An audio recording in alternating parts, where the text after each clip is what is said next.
Kembali kita hadiri majelis ilmu, majelis itikaf. Hari ini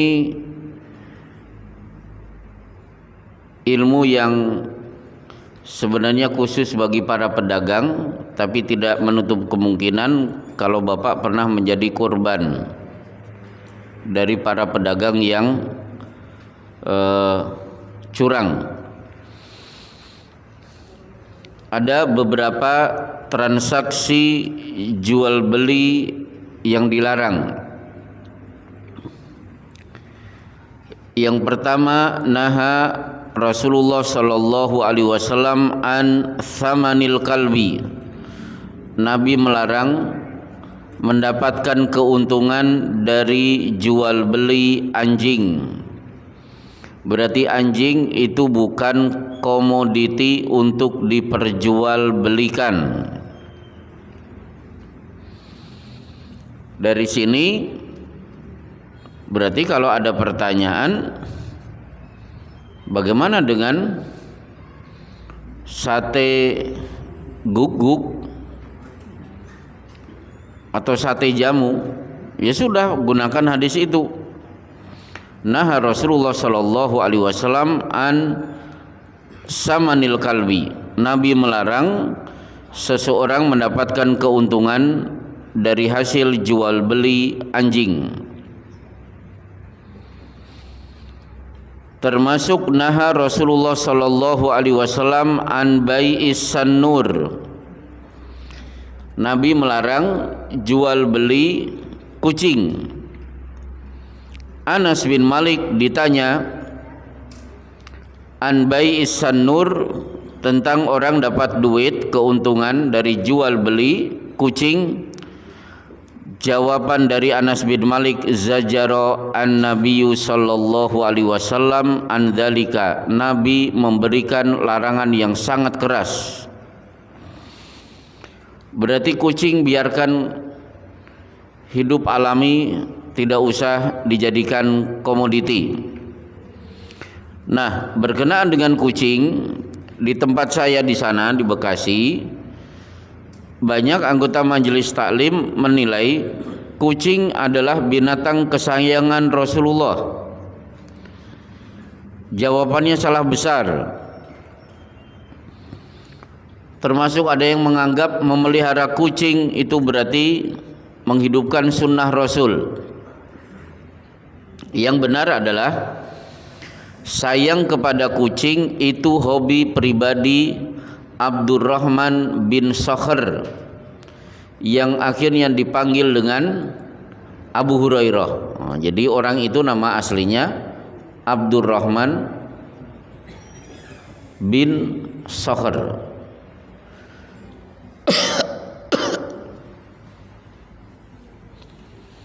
Nama Abdurrahman tenggelam. Yang lebih terkenal Hurairahnya, karena dia memang penyayang kucing. Jadi kalau ibu-ibu sayang kepada kucing, itu bukan sedang melaksanakan sunnah Rasul, tapi sunnah Abu Hurairah. Udah ya, itu hobi pribadi.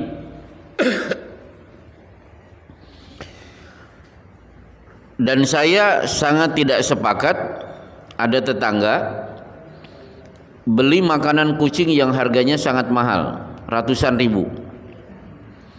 Setiap pagi keliling nyari-nyari kucing, dikasih makan, ditunggui sampai selesai makan. Sementara ibunya ngeluh pekerjaan rumah tidak selesai, tapi dia lebih fokus kepada si kucing.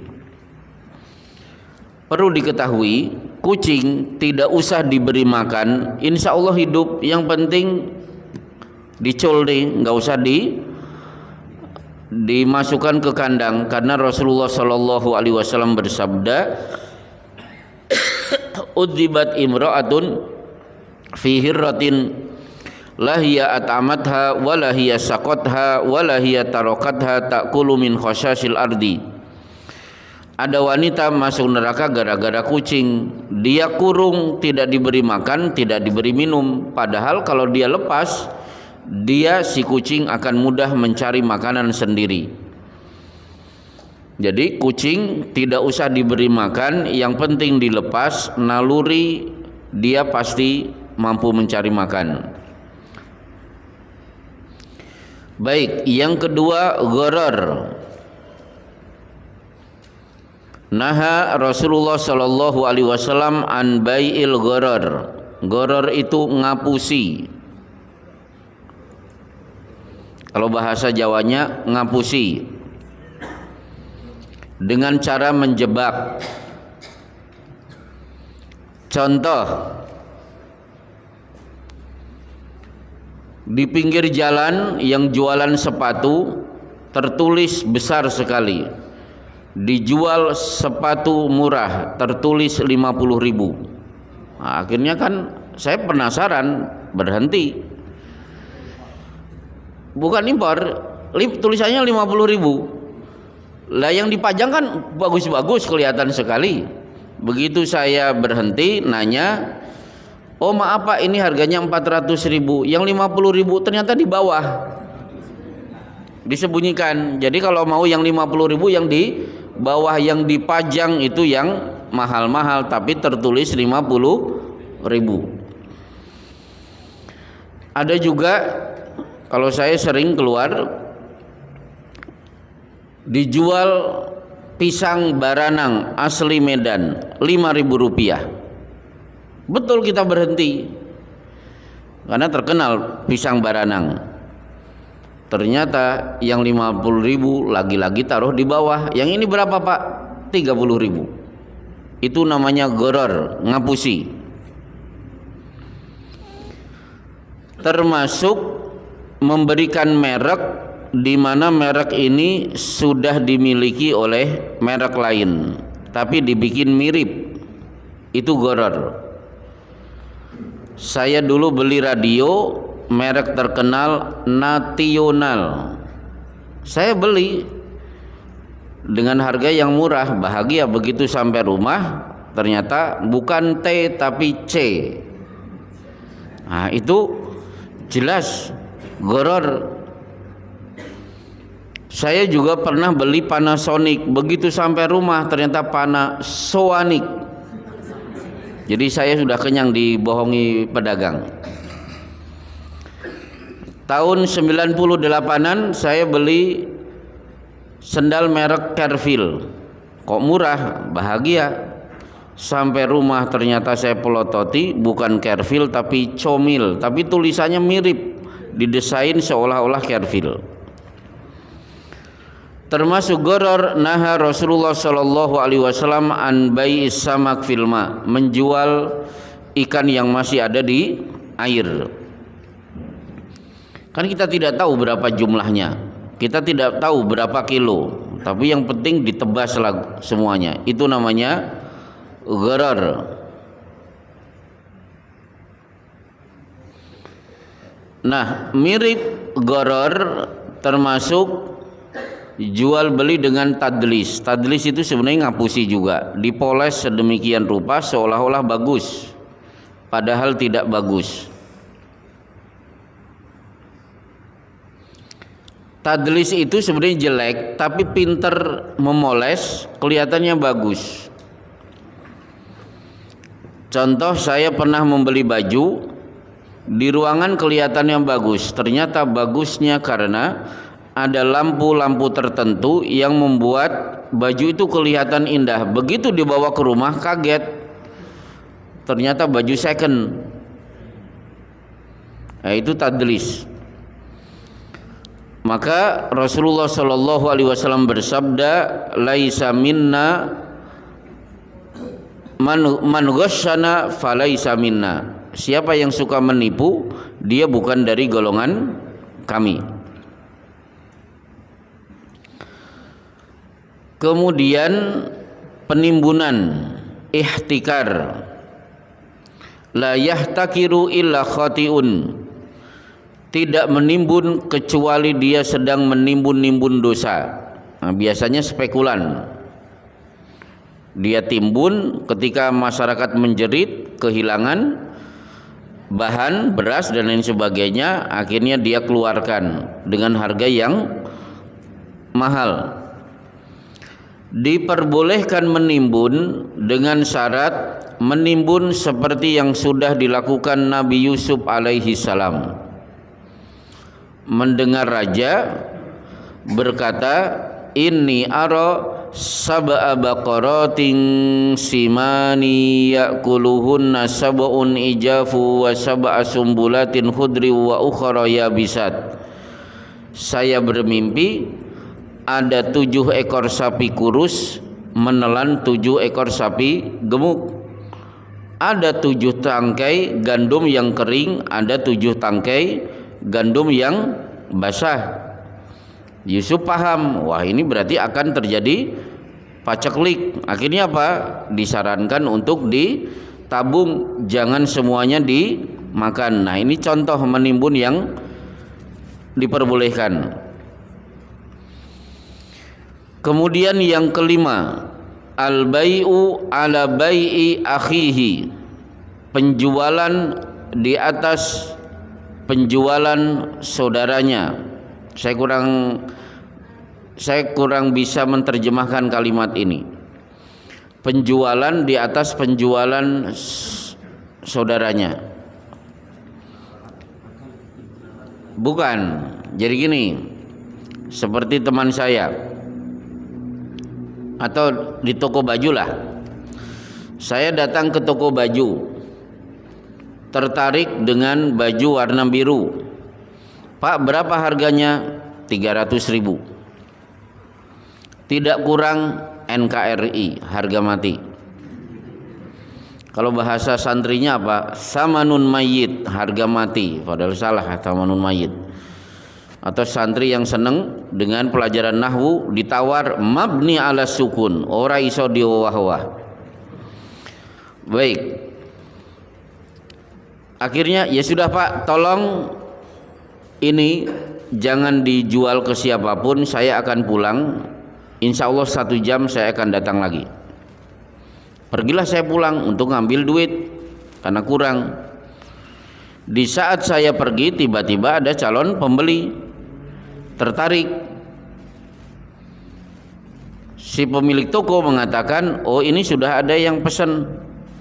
Berapa Pak harganya? 300.000. Udah buat saya beli dengan harga 400.000. Akhirnya pemilik toko menyerahkan baju itu sehingga dia mendapatkan keuntungan lebih besar. Itu namanya al-bai'u ala bai'i akhihi. Penjualan di atas penjualan saudaranya. Dengan bahasa yang mudah, menjual barang yang sudah dipesan oleh orang lain, maksudnya begitu.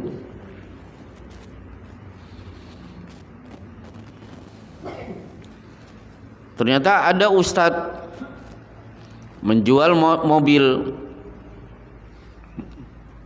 Justru teman saya di Bekasi, dia lepas dengan harga 200 juta.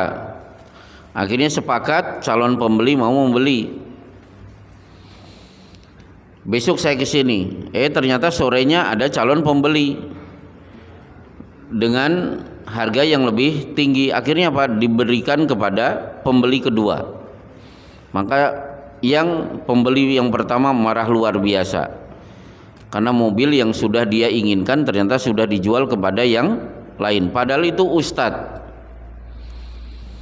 Baik, memang ustadz itu tidak selamanya sirotol mustaqim, yang waladolin juga banyak.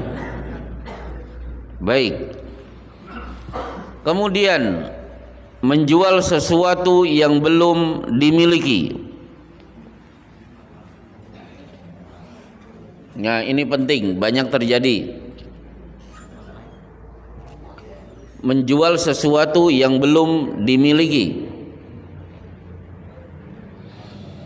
Contohnya banyak terjadi di anggota pengajian kita.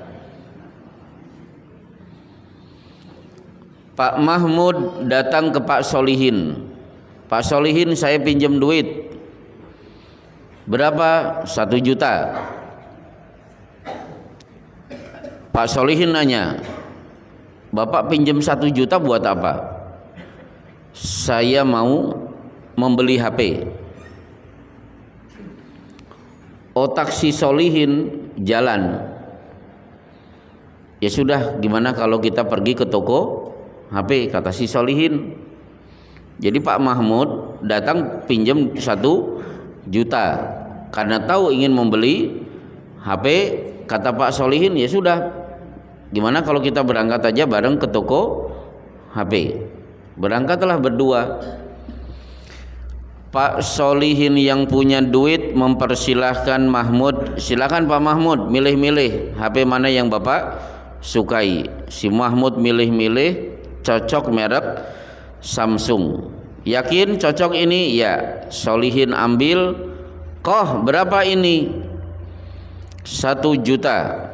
Akhirnya dibayar oleh Pak Solihin. Pak Solihin memegang HP, diserahkan kepada Pak Mahmud. Pak Mahmud, nih terima, nanti Pak Mahmud membayar ke saya 1.500.000. Kesalahan si Solihin ada 2. 1, orang itu niatnya membeli, orang itu niatnya hutang duit, tapi diarahkan kepada transaksi jual beli karena ingin dapat keuntungan, biar tidak disebut rentenir. Kesalahan kedua, Pak Solihin menjual HP masih di toko orang itu gak boleh. Hatta yajuza ila rihalihim, silahkan jual itu HP sampai dia sudah keluar dari toko itu ke tempat dia yang dia miliki. Berarti bawa dulu ke rumah baru jualan.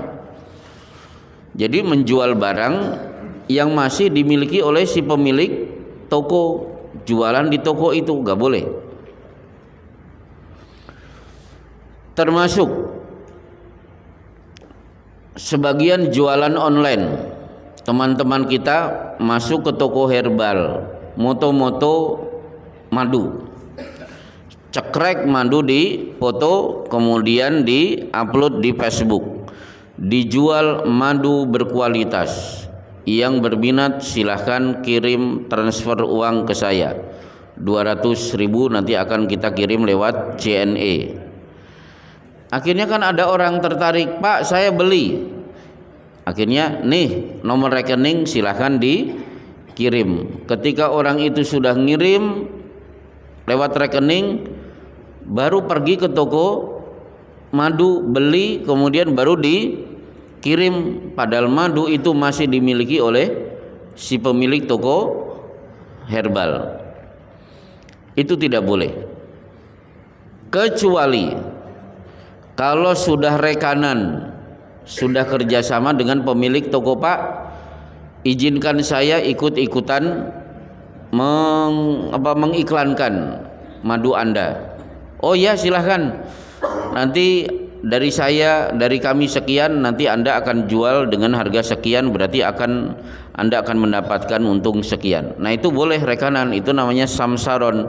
Samsaron itu belantik, perantara, dan itu boleh. Tapi kalau tidak ada hubungannya, tidak ngomong dulu dengan pemilik toko, main foto, langsung ditawarkan kepada orang lain, itu hukumnya tidak boleh.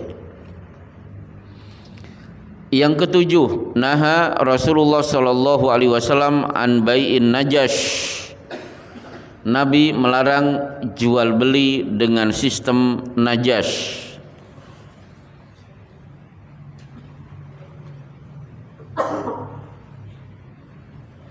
Najas itu apa? Saya beri contoh. Misalnya saya punya motor antik dari Itali, keluaran tahun 60-an.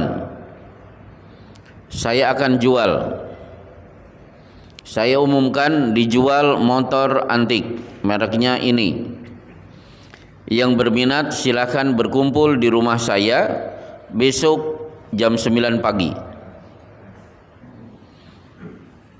Akhirnya saya manggil 5 orang, si A, si B, si C, si D, E. 5 ini saya setel. nanti kamu pura-pura nawar ya, biar motor ini harganya semakin tinggi. Akhirnya betul, hari hanya calon pembeli sudah kumpul membludak di depan rumah saya. Akhirnya saya umumkan saya akan lepas motor antik ini dengan harga 5 juta rupiah. Ada orang dari Semarang, Pak, saya beli 7 juta. Langsung nyaut, saya beli 10 juta. Yang dari Pekalongan tunjuk jari, saya beli 15 juta. Si B, saya beli 20 juta. Padahal itu cuma sandiwara. Itu namanya najas. A, B, C, D, E menawar padahal tidak berniat untuk membeli. Hari ini najas ada pada toko-toko herbal. Misalnya apa? Dia memproduksi obat herbal.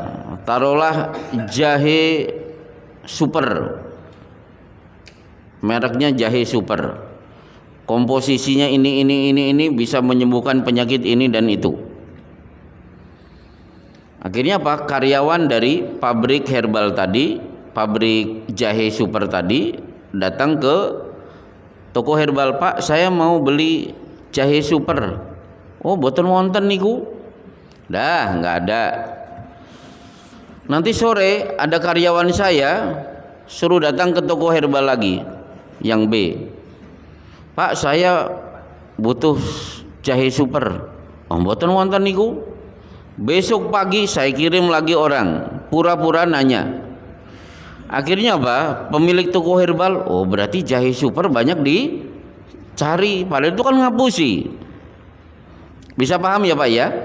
Jadi produsen jahe super tadi menyuruh beberapa karyawan untuk pura-pura nanya, seolah-olah jahe super ini banyak dicari oleh orang. Akhirnya pemilik herbal langsung buka website di mana pabriknya, kemudian datang, akhirnya borong jahe itu. Setelah itu ada yang beli? Tidak, nggak ada, karena tadi cuma pura-pura. Ini yang namanya najas.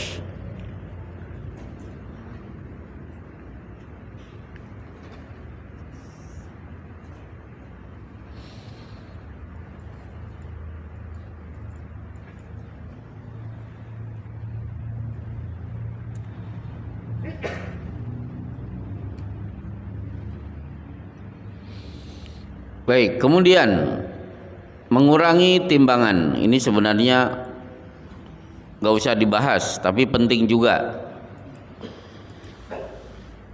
Ada 2 surat dalam Al-Quran dimulai dengan kata wailun. Satu, wailul lil mutaffifin. Yang kedua, wailul likulli humazatil lumazah. Jadi dalam Al-Quran hanya ada 2 surat diawali dengan kata wailun. Kalau yang pertama, wailul likulli humazatil lumazah, celaka. Pasti dia akan terperosok ke dalam lembah yang ada di neraka jahanam. Karena lembah di neraka jahanam itu disebut dengan wailun. Kepada siapa? Orang yang suka mengumpat, orang yang suka menfitnah. Sementara wailul lil mutaffifin, celaka, terancam lembah di dasar neraka jahanam kepada orang-orang yang curang dalam timbangan. Alladzina idaktalu 'alan nasi yastaufun. Kalau sedang kulakan pengennya timbangannya benar. Wa idza kaluhum aw wazanuhum yuksirun. Giliran dia yang berdagang pasti dia kurangi timbangan itu.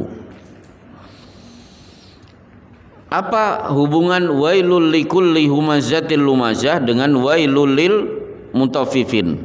Wailul likulli humazatil lumazah ini kejahatan terhadap nama baik seorang muslim. Kalau wailul lil mutaffifin ini kejahatan dalam urusan harta. Jadi sesama muslim jangan dolimi hartanya, sehingga jangan melanggar wailul lil mutaffifin. Yang kedua, jangan cemarkan nama baik dia sehingga kita melanggar wailul likulli humazatil lumazah. Nama baik seorang muslim dan hartanya harus dijaga dengan baik. Nah, sekarang siapa yang pertama kali mempopulerkan mengurangi timbangan?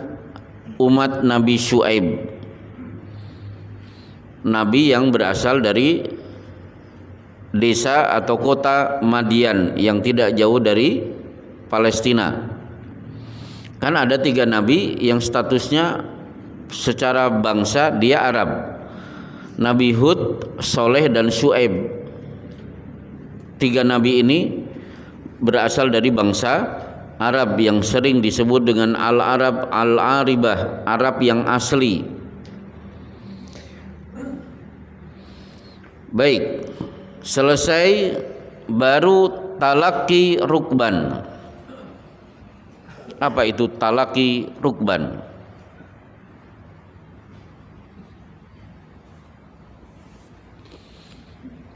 Misalnya begini,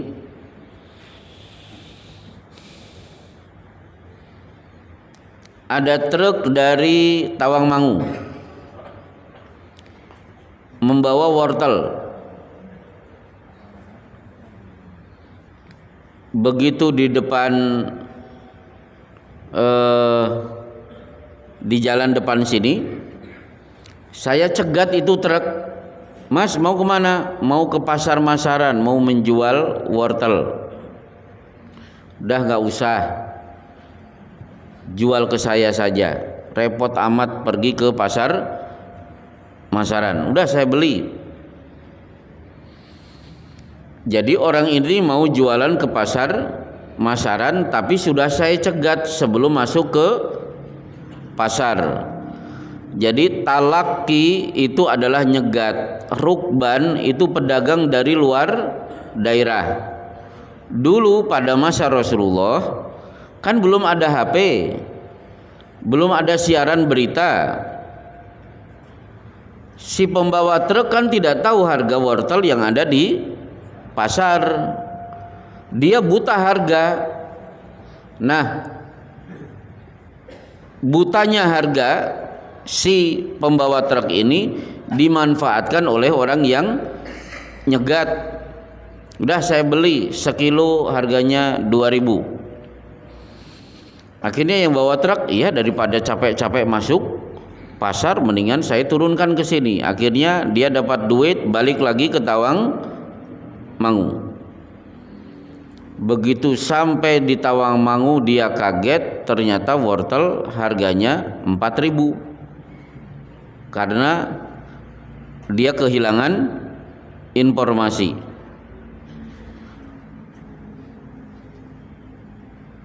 Kerugian kedua adalah berarti nambah birokrasi. Karena wortel kan diturunkan. Akhirnya apa? Yang beli tadi nyewa truk lagi, dinaikkan lagi ke truk, pergi ke pasar Masaran, diturunkan lagi. Nah, dalam Islam birokrasi itu tidak boleh dibikin panjang. Islam itu sangat menyukai birokrasi itu sangat sederhana. Jangan berbelit-belit. Birokrasi yang berbelit-belit itu hanya di padang mahsyar. Di dunia tidak boleh, karena man yassara musliman an mu'sirin. Siapa yang memudahkan urusan saudara sesama muslim saat mendapatkan kesulitan, Allah akan berikan kemudahan nanti pada hari kiamat. Kalau di hari kiamat kan birokrasinya luar biasa. Seluruh manusia sudah tidak kuat dengan situasi padang mahsyar. Akhirnya mereka mencari Nabi Adam. Ya Adamu anta abul bashari isfa' lana. Wahai Adam, engkau adalah bapak seluruh manusia, tolong kami sudah menderita, segera berikan kepada kami syafaat.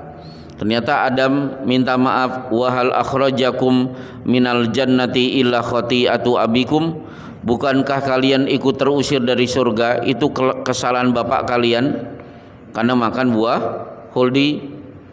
Orang yang pernah melanggar larangan tidak berhak memberi syafaat. Silahkan cari Nabi Nuh. Kita akan nyari Nabi Nuh. Ya Nuhu anta awwalu rasulin ba'athahullahu ilan nas. Wahai Nuh, engkau adalah rasul yang pertama kali diutus. Tolong berikan kepada kami syafaat. Oh maaf, di dunia saya pernah punya salah. Ada pengumuman azab, malah aku bahagia. La tadar alal ardi minal kafirina dayyara, jangan sisakan satupun umatku yang kafir, harus mati semuanya. Tolong cari Nabi Ibrahim. Ternyata Ibrahim juga minta maaf. Kenapa? Laqad kuntu kadzabtu salasa kadzabatin, di dunia aku pernah bohong 3 kali, yang pernah berbohong tidak berhak memberi syafaat.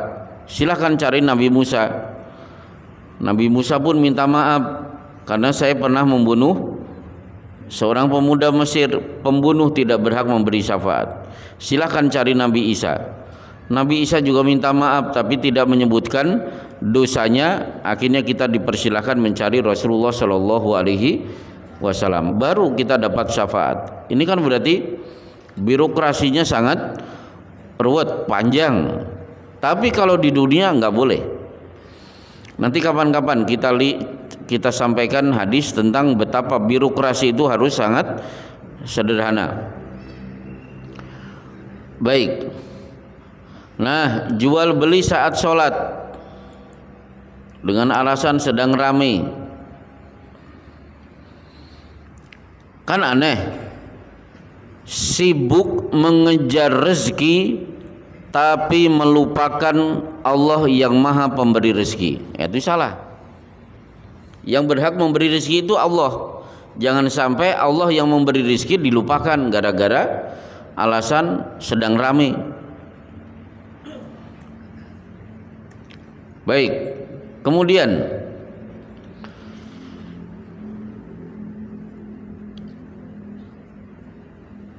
al-bai'u ala bai'ataini, satu transaksi di atas 2 transaksi.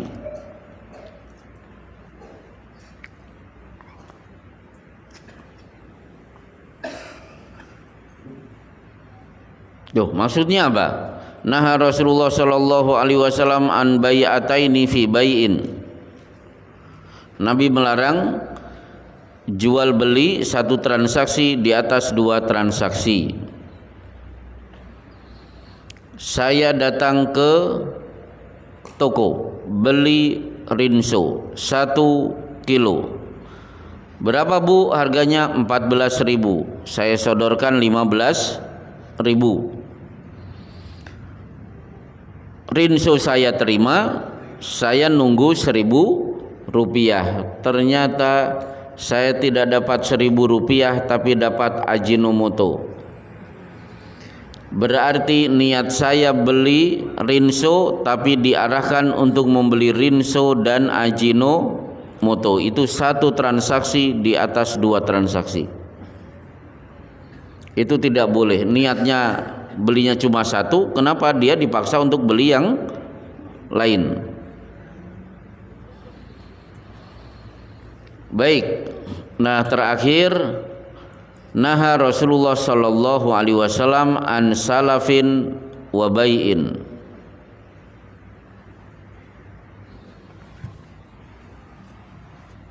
Bagi yang sering mendengar kata-kata salaf, salaf itu satu kata beragam makna. Kalau salaf kaitannya dengan manhaj, kan sering mendengar manhaj salaf. Ada tambahan salaf as-solih, salafi, kan ada kata-kata salafi. Nah, kalau salafi atau salaf atau manhaj salaf, yang dimaksud salaf di situ sahabat. Loh, mana dalilnya kok salaf itu terjemahannya sahabat? Dalilnya di Sahih Muslim. perkataan dari Abdullah bin Mubarak, da'u haditha Amru bin Sabit fa innahu kana yasubbu as-salaf. Kalau ada hadis di dalamnya perawi namanya Amru bin Sabit, jangan diterima karena dia suka mencela salaf, maksudnya mencela sahabat. Jadi Abdullah bin Mubarak itu termasuk tabi'in. Dia punya standar. Kalau ada yang berani mencela, mengkritik, menjelek-jelekan sahabat, udah jangan ambil ilmunya, tolak hadisnya. Jadi salaf di sini adalah sahabat. Berarti kalau manhaj salaf itu apa? Saya berislam seperti yang dipraktekkan oleh para sahabat, karena mereka adalah murid nomor urut pertama dari Rasulullah, tahu kapan Quran itu turun, paham betul bagaimana Rasulullah menerangkan Al-Quran di depan mereka, dan para sahabat tahu langsung Rasulullah mempraktekkan Al-Quran di tengah-tengah kehidupan mereka. Berarti gaya berislam kita seperti gayanya para sahabat. Nah, itu namanya salaf. Tapi salaf juga bermakna dosa masa lalu. Kullil ladina kafaru iyang tahu yughfar lahum ma qad salaf. Katakan kepada orang kafir, mereka berhenti mau bersyahadat akan diampuni seluruh dosa masa lalu. Jadi salaf itu dosa masa lalu.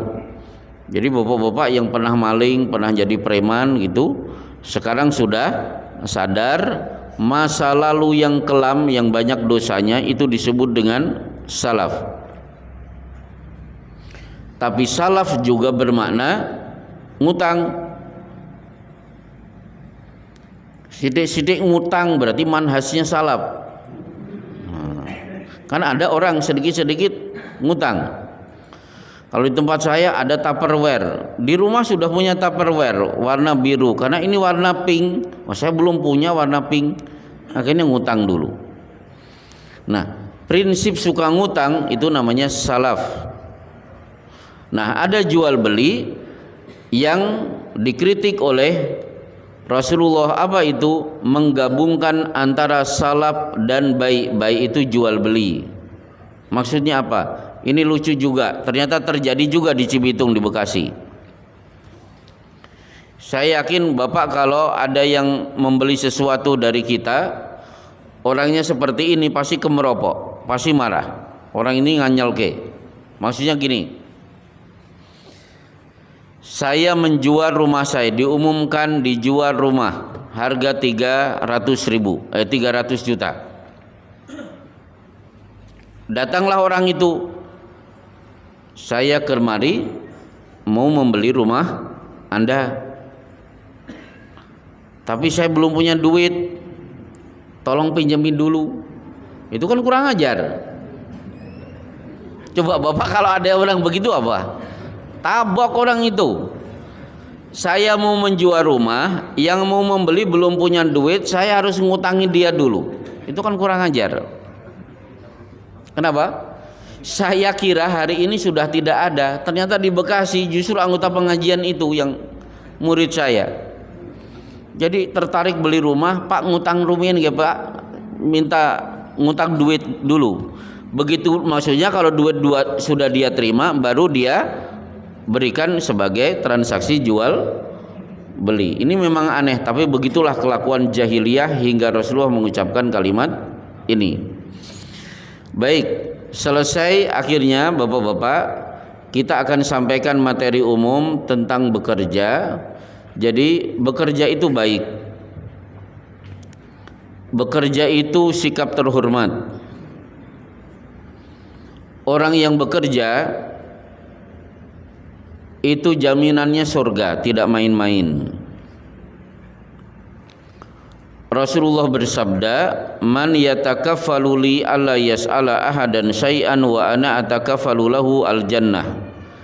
Siapa yang punya prinsip hidup, saya hanya mau makan dari hasil bekerja, aku yakin aku pastikan dia akan masuk surga.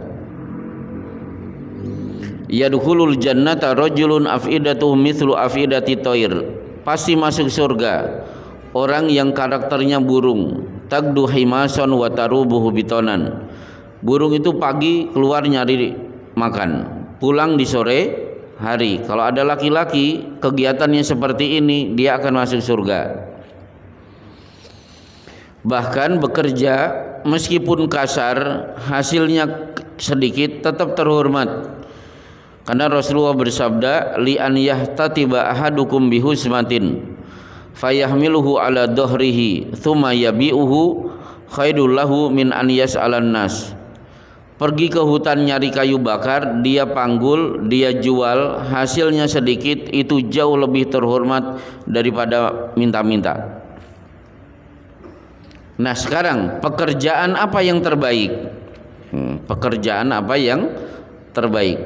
Ternyata semua pekerjaan dipuji oleh ayat, oleh hadis.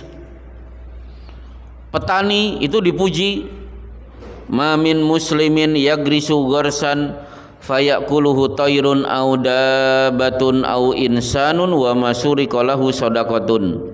Siapa yang menanam tanaman, hasilnya dimakan oleh burung, dimakan binatang melata, berarti kambing, sapi, dimakan oleh manusia, bahkan yang hilang karena dicuri, semua bernilai sedekah bagi si petani. Jadi burung-burung yang ambil padi di sawah, betul petani secara matematika rugi, tapi di hadapan Allah dia mendapatkan pahala sedekah. Yang menanam pohon mangga, ternyata mangganya ada yang nyuri. Bagi pencuri itu dosa, tapi bagi yang punya mangga nilainya sedekah. Berarti sangat terhormat orang yang berprofesi sebagai petani. Dua, dokter. Dokter juga dipuji, pahalanya luar biasa. Man ahyan nasa faka'annama ahyan nasa jami'a. Satu orang dia selamatkan, pahalanya menyelamatkan seluruh manusia di dunia ini. Berarti dokter itu duitnya banyak, pahalanya juga banyak. Beruntunglah jadi dokter. Itu berarti hasanah fid dunya dan hasanah fil akhirah. Dan jangan iri kalau melihat dokter kaya, nggak masalah. Karena kuliahnya juga mahal. Sulit kan? Oh sulit, mahal lagi. Apalagi kalau sudah ada pelajaran membeli mayat, wah itu harganya luar biasa. Karena mayat itu kan akhirnya diteliti. Saya punya tetangga yang kuliah di fakultas kedokteran, ibunya kadang-kadang ngungsi ke rumah anaknya yang lain. Kenapa? Anak saya sedang membawa tangan diteliti di rumah. Jadi beli mayat, yang dia bawa adalah tangan mayit, diteliti karena ada ujian skripsi. Baik, bagaimana dengan pedagang? Ternyata pedagang dan karyawan disatukan ke dalam satu kalimat. Ayyul kasbi atyab, sumber mata pencarian apa yang paling thayyib? Qala amalu rajuli biyadihi wa kullu bai'in mabrur. Setiap orang yang bekerja dengan tangannya sendiri dan pedagang yang mabrur, bersih dari tipu menipu. Berarti karyawan pabrik atau para pedagang di pasar itu dipuji sebagai sumber mata pencarian yang paling thayyib. Bagaimana dengan guru? Ternyata Rasulullah ketika membahas sedekah yang paling afdol, an yata'allamal mar'u ilman thumma yu'allimahu. Siapa yang mempelajari satu ilmu, tidak hanya ilmu agama, menggunakan ilman pakai tanwin. Kalau tanwin itu berarti sifatnya umum. Sudah menuntut ilmu, kemudian dia bisa mengajarkan kepada yang lain. Itu sedekah yang paling afdol. Berarti beruntunglah menjadi guru di sekolah. Dia dianggap mendapatkan pahala sedekah yang paling afdol lagi. Bahkan innallaha wa malaikatahu wa hatta namlah fi juhriha wal hitanu fi jawfil ma la yusalluna ala muallimil khair. Kemarin kan membahas salawat. Allah, malaikat, seluruh semut di lubangnya, seluruh ikan yang ada di air bersolawat buat para pengajar yang mengajarkan ilmu-ilmu yang baik. Disolawatkan, coba. Solawat itu kan identik dengan Rasul, tapi kita dapat solawat karena menjadi guru. Nah, sekarang pertanyaannya adalah, pekerjaan apa yang terbaik dari semua yang ada? Kalau saya buka kitab, petani lebih baik. Ada yang menjawab guru lebih baik, menjadi tabib lebih baik. Tapi ditarjih para ulama, pekerjaan terbaik adalah kullu ya'malu ala syakilatihi, bekerjalah sesuai dengan bakat masing-masing. Jadi kalau bakatnya bertani, jangan nekat jadi guru, rusak nanti muridnya. Jadi gitu ya. Jadi bakatnya masing-masing. Jadi gak bisa guru terbaik sementara bakatnya dia macul di sawah. Ya sudah, macul di sawah itu adalah pekerjaan terbaik buat dia. Maka Islam melarang kita memaksakan diri di luar bakat, itu tidak boleh. Halakal mutanatti'un, celakalah orang yang memaksa-maksakan diri, bukan bidangnya tapi dia terjun ke bidang yang bukan keahliannya, itu gak boleh. Nah, akhirnya terakhir kepada para pedagang, Rasulullah Umar bin Khattab mengingatkan, la yabi indana illa man yafqah, tidak boleh berdagang kecuali sudah paham halal haram urusan jual beli. Karena pedagang itu manusia yang paling diincar oleh setan, karena setan punya target at-tujar humul fujar, pedagang adalah orang yang paling banyak dosanya. Jadi pastikan berdagang sudah tahu kriteria halal dan haram. Alhamdulillah selesai. Masih ada waktu 10 menit untuk tanya jawab. Saya persilahkan. 1.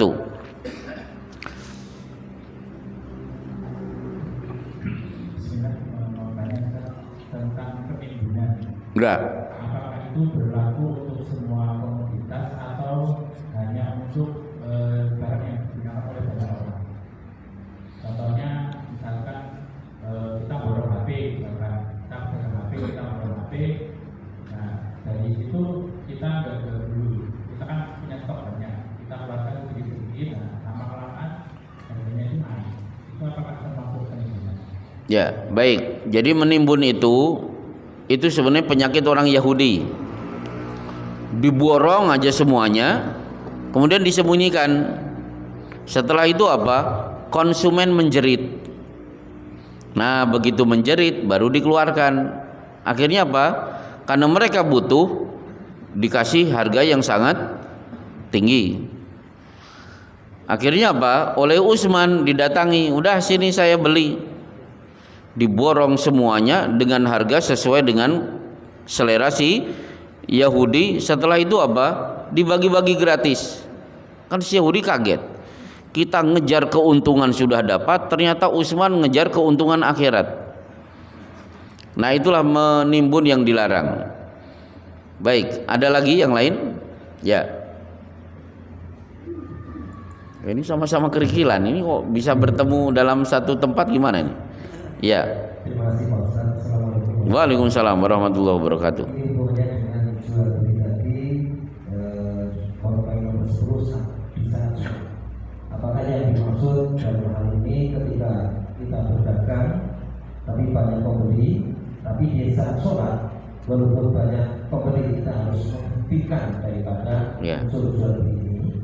Terus ketika sholat saat ini, apakah kita bisa transfer ke kegiatan yang lain? Karena misalnya seperti ini, kita sebagai seorang pengajar atau taklim di suatu lembaga pendidikan, ketika mendengar suatu saat sholat azan berkumandang, kita menghentikan kegiatan untuk belajar mengajar itu, atau kegiatan lain seperti di lembaga misalnya rapat-rapat.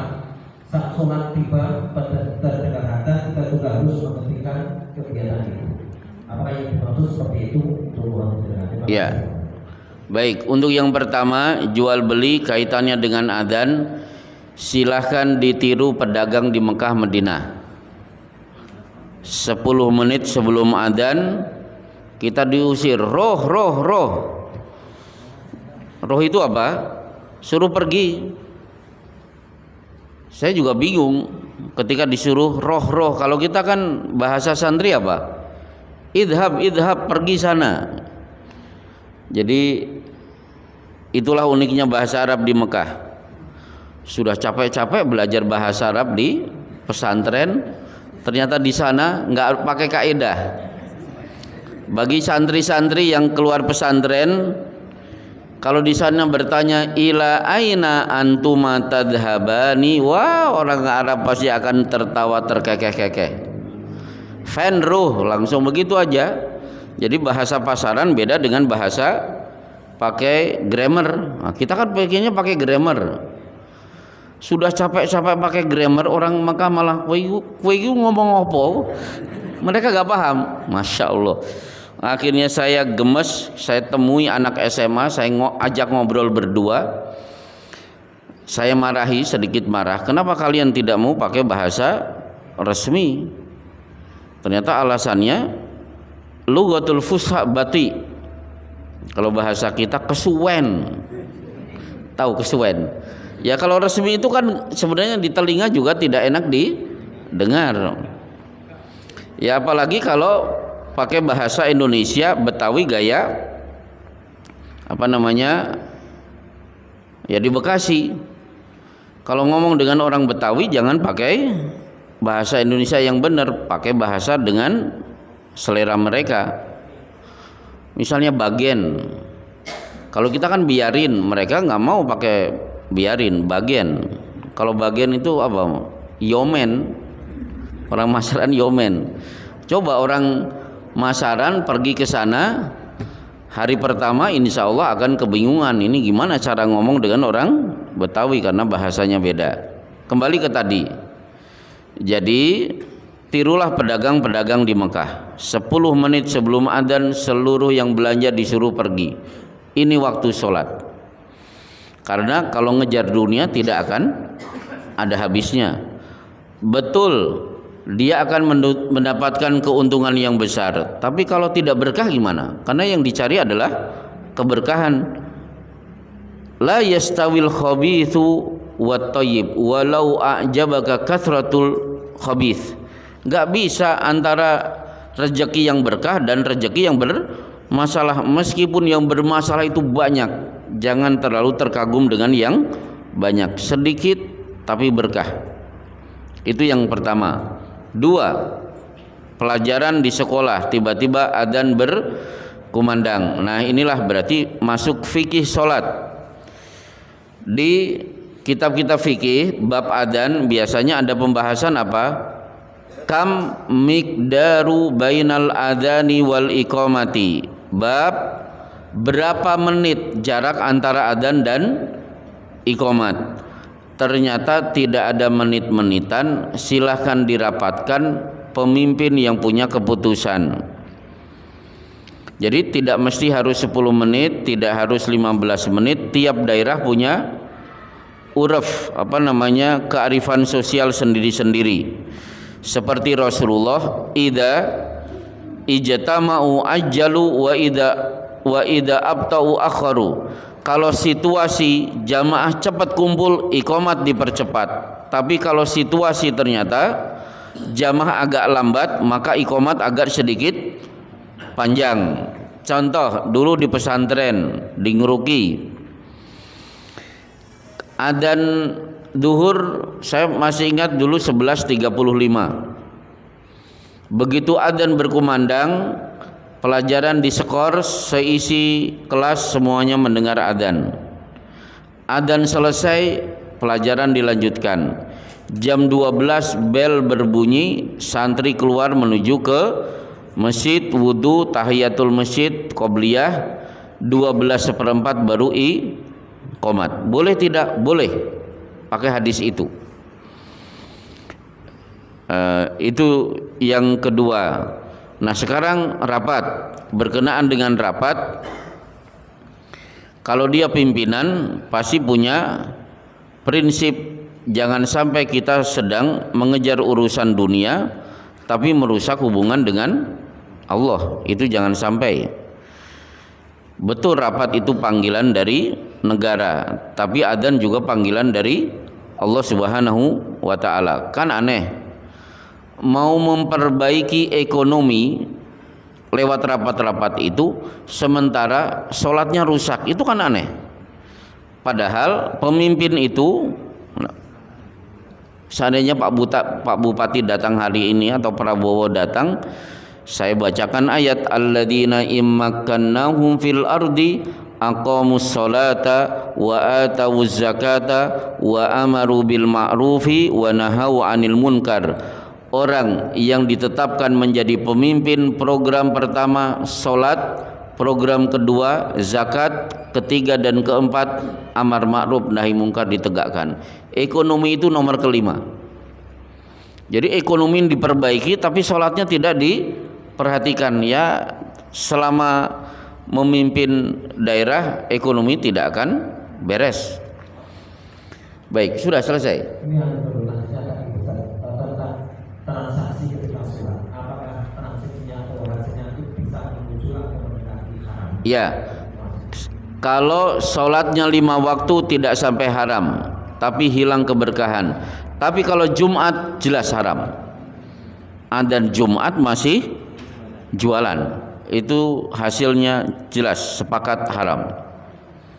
Baik, terakhir. Menanya juga. Ya udah, hampir terakhir. Ya silakan. Yang pertama berbeda dengan kucing dan lidah. Ini ada anggapan orang-orang awam itu ketika naik kendaraan kemudian nabrak kucing itu kemudian harus dikubur, karena kalau nggak dikubur akan menimbulkan kemabulukan. Ya. Ini masuk mitos atau umum. Kemudian yang kedua, ketika ada seorang penjual yang berjualan barang-barang bekas, kemudian barang itu direnovasi, dimodifikasi, kelihatan bagus, misalkan barang bekas apa dicat, nanti itu kelihatan bagus, kemudian dijual dengan nilai yang lebih tinggi. Ini diperbolehkan. Second tapi lebih tinggi. Ya, second kemudian direnovasi. Oh, boleh. Ya. Jadi gini, untuk yang pertama, kalau di Bekasi, kalau Bapak nabrak kucing, ketahuan orang Betawi, baju yang dipakai harus dicopot untuk kain kafan. Itu sudah otomatis. Tetangga saya manajer, mobilnya ngelindes kucing, langsung dicegat, bajunya harus dicopot. Otomatis kan nggak mungkin ke kantor pakai kaos sangsang, kan nggak mungkin. Akhirnya dia balik lagi, plus diminta duit untuk biaya pemakaman. Itu di Bekasi seperti itu. Nah, itu tatoyur.